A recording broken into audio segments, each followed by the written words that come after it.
So it's been almost a year since my last video on Subnautica, and less than 2 years since the video before that. But for some strange reason, the YouTube algorithm decided to promote both of them out of nowhere lately, instantly making them some of my top videos. Now, that doesn't mean I'm just gonna sell out and become a one-game channel. I mean, obviously I enjoy playing a wide variety of games, but for just this one video, I think it's a great excuse to jump back into Subnautica, while we're all still waiting for Below Zero to release. After doing a no vehicles run and a no bases run, I was thinking, where can we possibly go from here? In the end, I settled on another very questionable challenge. Now this obviously isn't going to be a full can you beat video, because you can't possibly leave the planet without coming out of the water at some point. So instead, we're gonna try and find the cure, which is a good 90% of the game, without ever coming up to the surface. I mean, what if the planet's air was actually toxic? That's basically how we'll be treating things here. The main rule of this run is pretty simple: no breathing unfiltered air.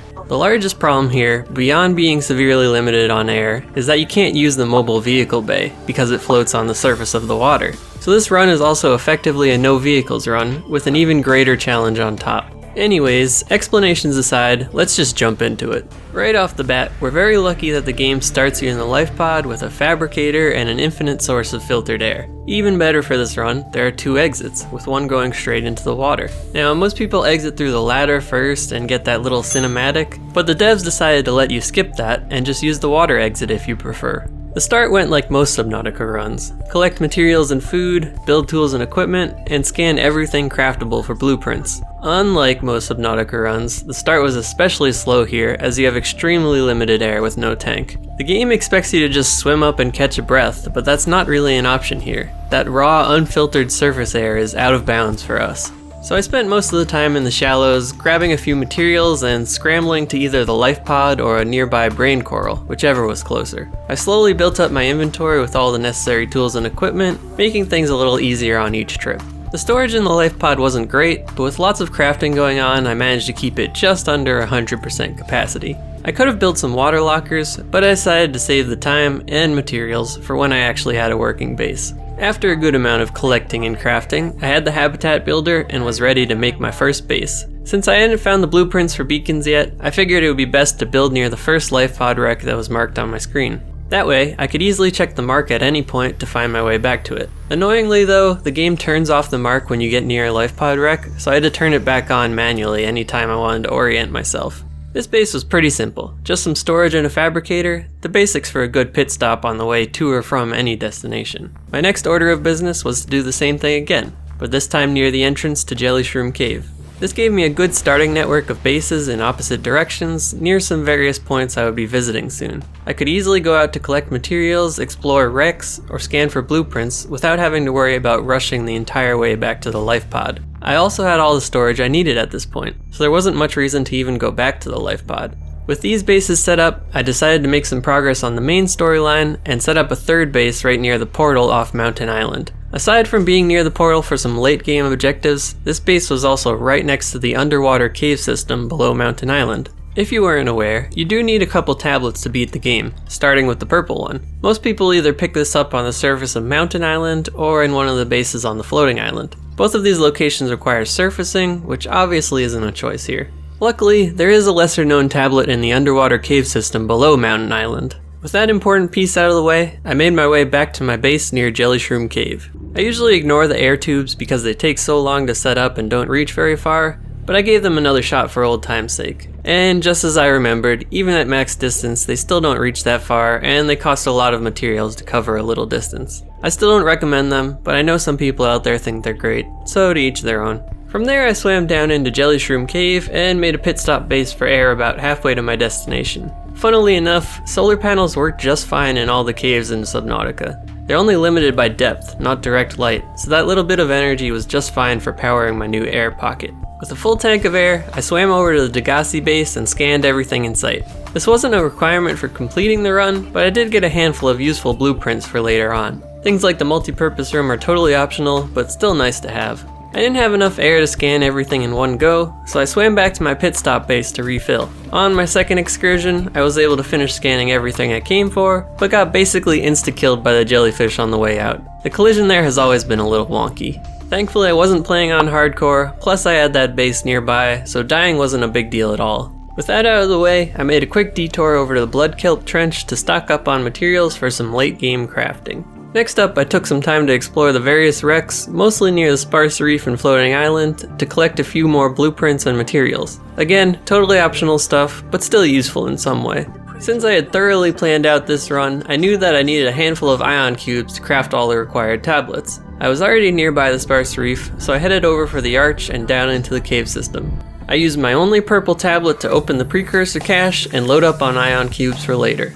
With most of the safe zone goals completed, I knew it was time to go deeper. After having played through Subnautica many times, I found that I personally prefer entering the Lost River and the Lava Zone through the mountains/bulb zone entrance. Sure, there are other ways down there, especially ones that are easier to navigate to, but this spot puts you very close to the objectives in the Lava Zone, with minimal threats along the way.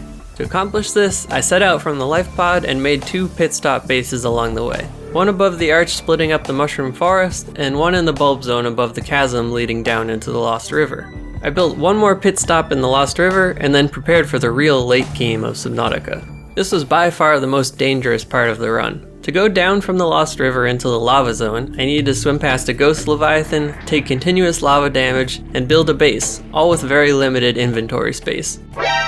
So I started slowly ferrying materials down to set up everything I need for the final objectives. Luckily, ghost leviathans are pretty docile, especially when you're not using a vehicle. Stick to the walls and they may roar at you, but they almost never attack. On the other hand, the sea dragon leviathan was not happy I was building on his turf, and decided to chase me a couple times. There were some close calls, he clipped into the wall a few times, and I did get hit by a fireball or two, but I still managed to avoid being eaten. After countless more runs to the surface to stock up on materials and plant samples, I prepared myself to set out for the lava castle. I played a little game of cat and mouse with the sea dragon, but eventually managed to make my way into the thermal plant without a scratch.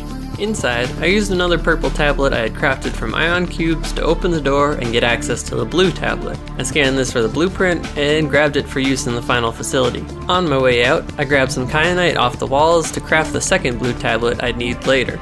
With all my materials at the ready, I set a course for the primary containment facility. The sea dragon spotted me on my way over, but I still managed to make it in just before being eaten. Unfortunately for me, he did what he's best at and clipped through the wall, filling the whole room with fireballs, which promptly killed me. On my second attempt, I had some bad luck with his patrol and he spotted me extra early. With only my puny sea glide at hand, he quickly caught up and swallowed me whole. Now, when I do these runs, people always ask me in the comments why I build so many bases. Why not just stack up air tanks in your inventory, or build exterior grow beds with brain coral along the way? Well, this is exactly why. Aside from air tanks taking up huge amounts of inventory space, death is an actual threat when you're not in a vehicle. Since bases act as checkpoints, I didn't lose huge amounts of time being teleported back to the life pod whenever I died. Anyways, third time's a charm, because the sea dragon completely ignored me on my next trek down. I used one blue tablet to open the primary containment facility, and the second blue tablet to open the inner door. Since I already had all the plants I needed for the hatching enzymes, I was able to ignore all the portal rooms. Sea Emperor Leviathan gave her big speech while I sat back and waited for her to blow sand off the portal. I used one of my few remaining ion cubes to open the portal and swam through. As I mentioned earlier, I built a base right near the portal exit for easy access. With the hatching enzymes recipe and all the required plants at hand, I simply crafted it there and swam right back through the portal. I used the enzymes to hatch the eggs and touched one of the goopy orbs left behind by the babies. It magically absorbed through both my suit and my skin, and I was cured, supposedly. I said "smell you later" to the mother Leviathan as she died and swam off into the sunset. With the disease cured, I had finally completed the run. But just for good measure, I swam up into the quarantine enforcement platform to check that I was really cured. Yep, all good. After that, I stepped up onto dry land and took in a deep breath of that potentially toxic alien air. I figured it was only best to end this run with a view, so I scrambled my way up a nearly vertical cliff, Skyrim style. Random tip here, you can actually build parts of a base off the edge of the cliffs to use as platforms to jump up higher. Happy with the view, I sat back and watched the sunset on another successful run. So that wraps up my attempt at finding the cure without ever coming up for air. The only air we ended up breathing was filtered, through a base, the life pod, a bladderfish, or a brain coral. Like my other videos, there's always some semantics people like to argue about. I mean, is the air in the alien facilities filtered? Well, yes it is. It's going through some sort of ventilation or purification system to get down there, but who knows if that makes it any safer than the air on the surface. In the end, it doesn't really matter, because the rules for the run were fulfilled, but I'd still be interested in hearing your opinions in the comments, or even thoughts on other potential runs, or entirely different games that deserve a closer look. I'm always looking out for quality games to cover, especially ones from indie studios like Subnautica. For now, I'll be off working on a pile of other videos until Below Zero comes out. Here's to hoping it's not a long ways away. See you all next time, folks.